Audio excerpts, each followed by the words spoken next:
Hello, my friends. Jay Todd here at the Global Gaming Expo. I'm with Casey Clark from the American Gaming Association, and we're talking about the pandemic. We're here at this massive event, and the pandemic's still going on. We're social distance, everyone's wearing masks out there, and the place is booming. But it did pique my curiosity. Do you think the pandemic could have actually helped spur the growth of online sports betting and, to a lesser degree, online casino gaming? It's hard to think about the pandemic helping anything, right? It's been such a catastrophic thing for our industry, and we hit a massive cliff, as everyone knows, and the experience was really rough for our operators and for our suppliers. But certainly it was a catalyst, I think, in sports betting to allow gamers to be able to have access to something that they might be able to do at home. Entertainment options were pretty much dried up across the country, and so giving people what they might want to do or what they might have previously looked for in a casino experience in a brick and mortar property, really, and bringing that to their home was really an interesting thing and a good opportunity, I think, to help sustain the industry through a really tough time.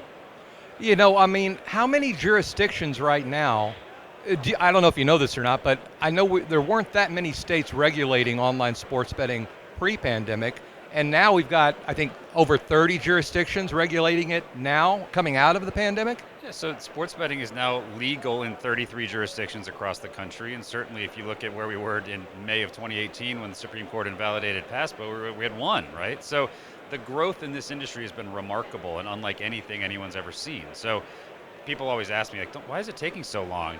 This is the fastest growth experience that's ever happened, not just in gaming, but in a lot of industries that I can't even think of something else that was this fast. So I think sports betting, as it comes out, has been really good for American consumers. It's been good for the industry, and I think it'll continue to evolve.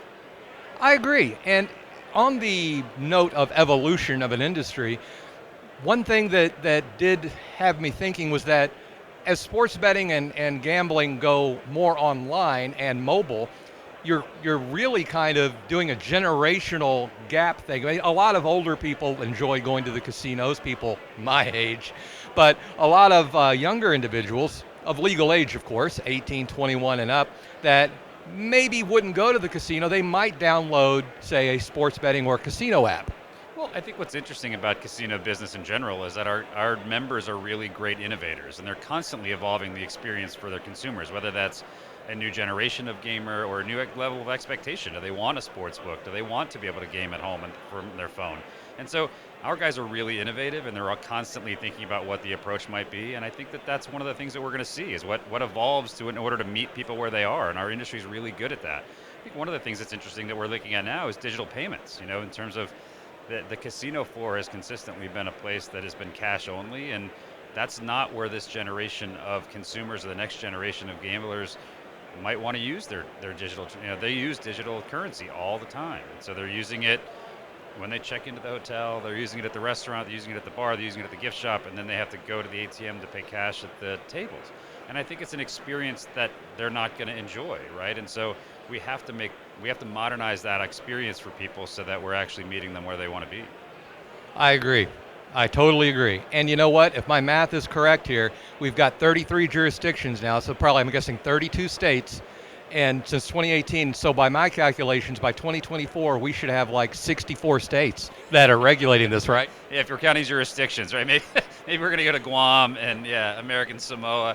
I don't know. Look, I think I don't think we're ever going to get to 50. I mean, I think that there's going to be some holdouts, just like there are in commercial gaming and even tribal gaming. But I think what's interesting about the gaming setup in America is it's not cookie cutter, right? What's right for Ohioans isn't necessarily right for Nevadans, and what's right for people in Mississippi might not be right for Indiana. And so I think that each state brings something a little bit different, which makes this a great industry and a really diverse one. I agree, and we're not going to name any names, states that won't regulate it, but we all know who we're talking about. Yeah, we know who you are. Casey, thank you so much for your information. Always a pleasure.